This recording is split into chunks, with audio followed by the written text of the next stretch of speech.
Việc số prey màរបស់ក្រុមហ៊ុន Simsimico ទាំងអស់គ្នាជួបជាមួយនៅនាងខ្ញុំរីណាម្ដងទៀតហើយនៅក្នុងវីដេអូនេះនាងខ្ញុំនឹងនាំបងទាំងអស់គ្នាមកជួបជាមួយនឹងផលិតផលថ្មីដែលជាប្រភេទម៉ាស៊ីនបូមធ្លី robot ម៉ាក Media ដែលមានលេខ model MVC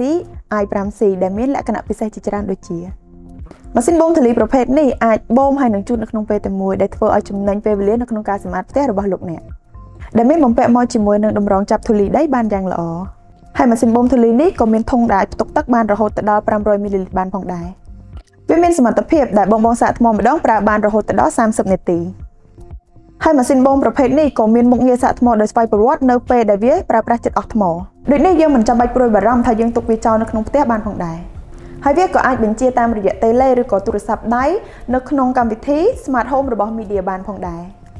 សម្រាប់បងដែលមានចំណាប់អារម្មណ៍ទៅលើម៉ាស៊ីនបូមមួយប្រភេទនេះបងក៏អាចរកជាវបាននៅគ្រប់បណ្ដាសាខាទាំងអស់របស់ក្រុមហ៊ុន Simsimico អរគុណសម្រាប់ការតាមដានទស្សនានៅវីដេអូមួយនេះជួបជាមួយនឹងនាងខ្ញុំនៅក្នុងវីដេអូផ្សេងទៀត